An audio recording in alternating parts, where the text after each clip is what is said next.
Melissa Jefferson Wooden has been the supreme sprinter in the women's 100 meters for 2025, from Grand Slam to the U.S. Trials to the Diamond League circuit.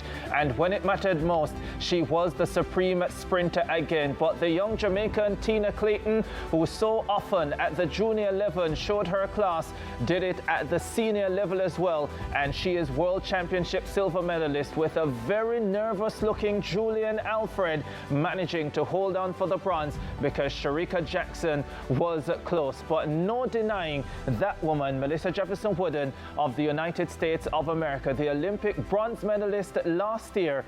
This time around, she is world champion, and it does not come as a surprise, I would say, to those who have been following this wonderful sport of track and field in 2025. Bruce James, David Riley, and Warren Ware are still with me for this women's discussion. And let me start with you, Bruce. Were you surprised by the order of the medalists in the women's 100 meters? I suspect the answer is no. I was. My prediction was that Jefferson would win. She had already run 10:65 this year, and she did win. Her performance, amazing. Fourth fastest in history. That's a big deal. Breaking the championship record, 10:61. Again, I've said it, Shelly-Ann 10:60, Elaine 10:54, 10:49 is the world record. So she did what she was expected to do. Tina, the youngest in the field, her twin sister is the fourth fastest girl in the world this year. Tina, the youngest in the field, was able to get past the defending Olympic champion, Julian Alfred. That's a big deal. She runs 10:76, becomes equal with VCB, 15th fastest in the world. That's where I think we gained an extra silver medal. Julian Alfred third, a bit of a surprise, I think underperforming. And exciting to see Sherika Jackson, who started slower than 11 seconds this year and way up in the 22 seconds for the 200, coming fourth in the World Championship final. That looked really spectacular. Yeah, the championship record before 10:65 set last time in Budapest by Shakira Richardson, lowered here by Melissa Jefferson Wooden. They are in the same training camp with Dennis Mitchell as the head coach there. So back-to-back world titles for Mitchell as a coach. All right, Tina Clayton, what a fabulous performance. David Riley, I'll put the same question to you. Did the order surprise you? Yeah, the order surprised me. I had Tina for a bronze, and so that's a good surprise. I mean, that's what we want. We want the athletes to go out and perform better than we expect. And she's been there. It's good for her as an introduction to the senior event to produce in this particular way, and she has a long career ahead of her, and to start it like this is very encouraging, not just for her, but for all the other youngsters who are looking on, believing that it's possible. It is possible. Just keep dreaming and working. Yeah, Warren Ware? I'm definitely, I saw that big three. That was my big three going in. The order was a bit not what I expected, as I predicted. Melissa for the win, Alfred for second, and I definitely had Tina for third. We're always excited and we're always joyful when somebody moves up in what we predicted. Brilliant effort by Tina, wonderful running. She ran the race of her life, and as I will say, it's a change of guard, because when she was a little baby, Shelly was at the Olympics winning, and now she's taking over, and her sister is right there behind her, and we are in for a treat. Years to come. We are definitely in good hand, and congrats to Coach Francis, congrats to Tina, and Bruce as well.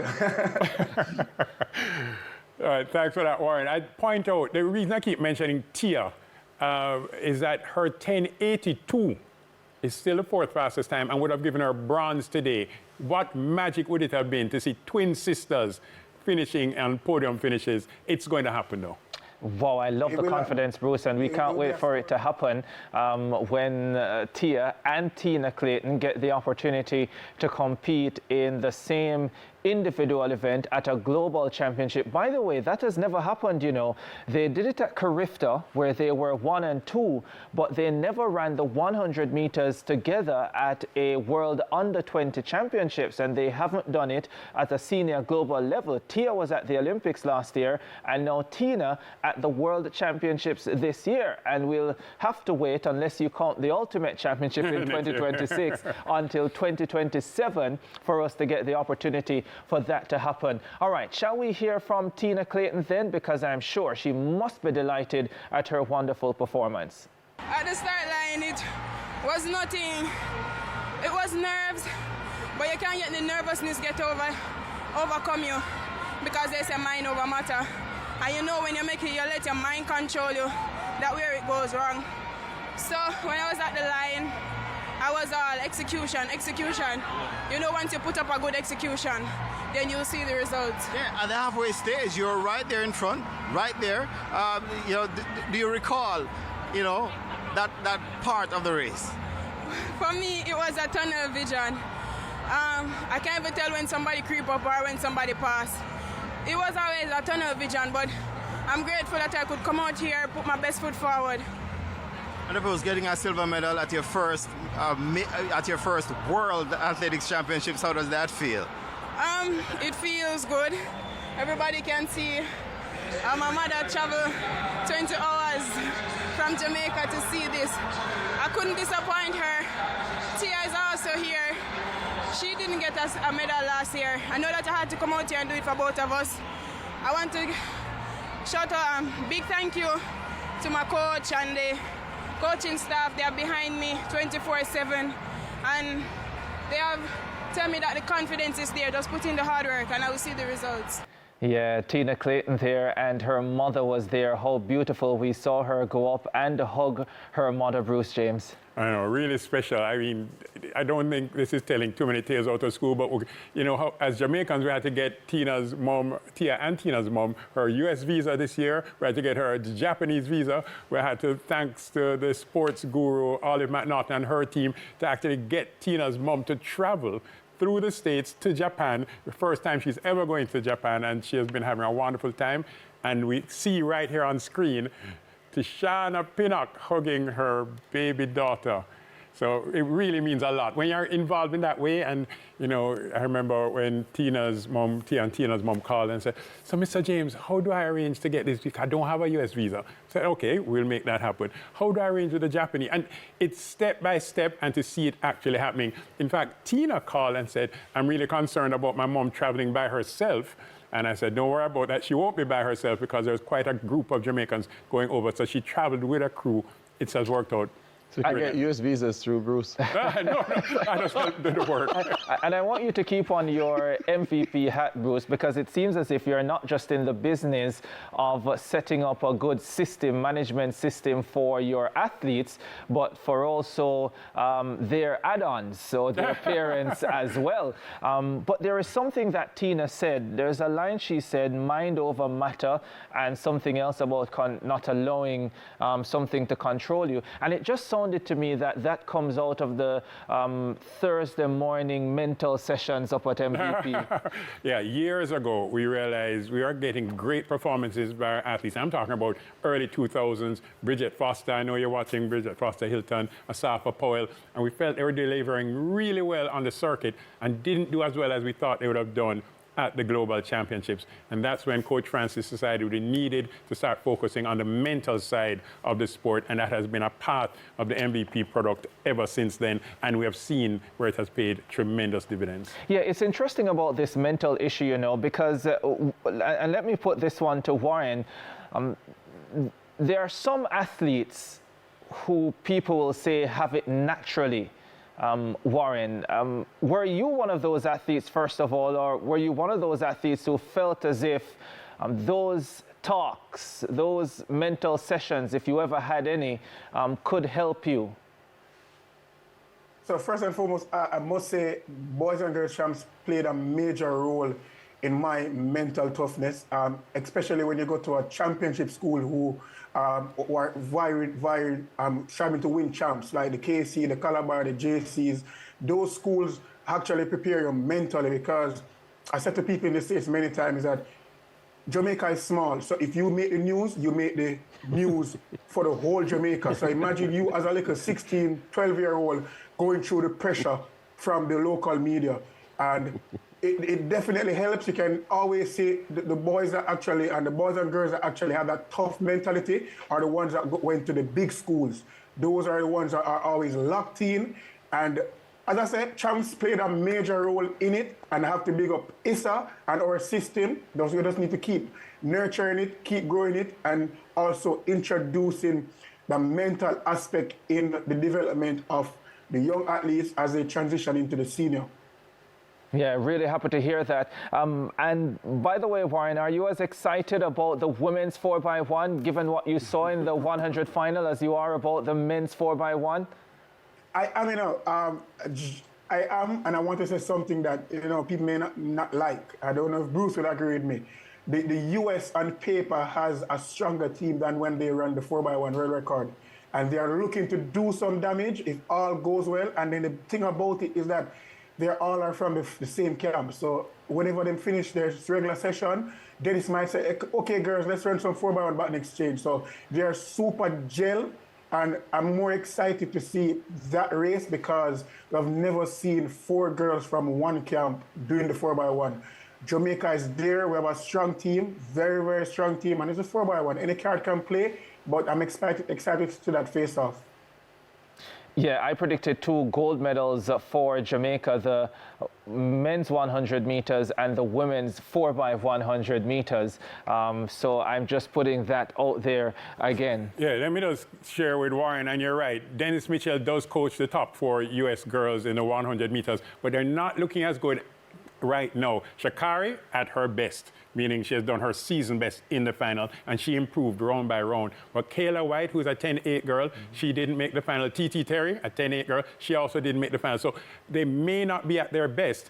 And the Jamaican team actually consists of 3 MVP athletes and 1 former MVP athlete. So though we don't have the full 4, but you're going to have Tina, Sherika, and Shelly-Ann Fraser-Pryce. So maybe we'll be going, sword for sword in that women's 4x1. Yeah, very much the case. All right, we could not leave this portion of the show without talking about the great Shelly-Ann Fraser-Pryce and what a reception she got when she was introduced for the final. The Jamaican fans saying thank you to this wonderful woman, to this amazing competitor, to one of the greatest champions this country and the world has ever seen. And even in going out, Shelly-Ann Fraser-Pryce was once again able to lift her game, make the team, get into the final.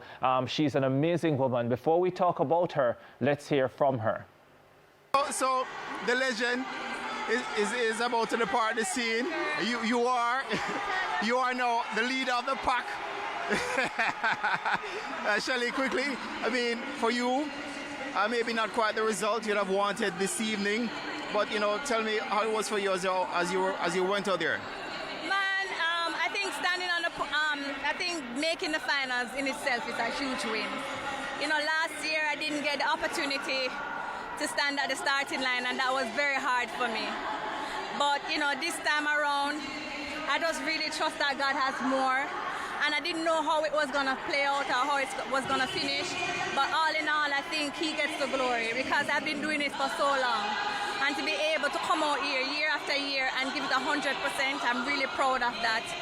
And again, I'm in a race with athletes who are coming, Jamaican Tina, who is coming, and that's a privilege to be able to witness it and be here for the moment. And I'm grateful for all the support, the love, and everything that I've been able to receive in this championship. My heart is full. And yeah, I look forward to the 4x1, one more go. I think the 20th and the 21st. And yeah, just grateful for the opportunity to be here. Yeah. A gold medal in that 4x1? We don't know. It's a relay. We have to get the stick around. So many things that happen. But I think we have capable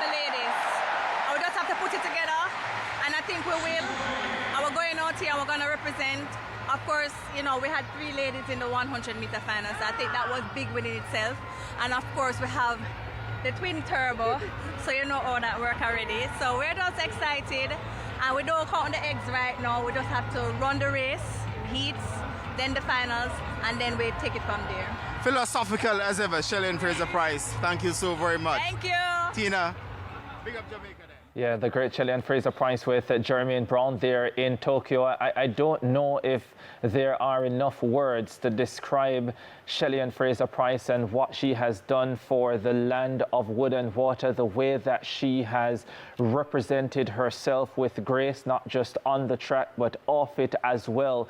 She embodies what we want our women of this country, women and men in sports, whatever, whether it's track and field or otherwise. She is everything that you would want an ambassador to be and more, Bruce James. Shelly-Ann Fraser-Pryce won her first global medal in a country called Japan, in Osaka, the city, in 2007 as a member of the 4x1 relay team. Interestingly, Tina Clayton, who was in that very shot with her, was 3 years old when Shelly-Ann did that. I know nobody in Tia and Tina's family would have imagined that this lady, who in 2007, having just left Wilmer's Trust High School for Girls, representing Jamaica for the first time on the global stage, would imagine that almost 20 years later, 18 years later, they'd be standing next to each other, being interviewed by Jeremy Brown in Tokyo, talking about the silver medal just won by Tina Clayton. I think history, that image of seeing Tina and Shelly-Ann next to each other, and Shelly-Ann being so graceful. She's like talking about the twin turbos and handing over to these youngsters who are coming up. She came 6th in a race that I know Shelly-Ann. Shelly-Ann wants to win every single time she steps on the track. And whether win, lose, or draw, she gives God thanks, she gives Grace thanks, she gives everybody thanks. Yeah, and Warren, I'll give this one to you quickly because we have to wrap up this segment, but you were on a few teams with Shelly-Ann Fraser-Pryce. Warren's gone to train. Oh. Before I talk about the senior stage, I was on my first Carifta team with Shelly-Ann in Tobago.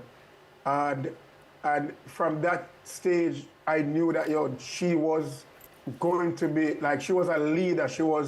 She made everyone on that team feel so comfortable, and she wasn't even a senior at that Carifta Games. And then moving to the senior games, Shelly has always been an inspiration to everybody, not just sprinters, but jumpers, and not even athletes, the everyday working man and woman. Shelly has inspired a generation and the world, and we will definitely miss her, and her legacy will always continue with us because we will always embrace her, because at the end of the day, that's Mommy Rocket. She showed us what we can do.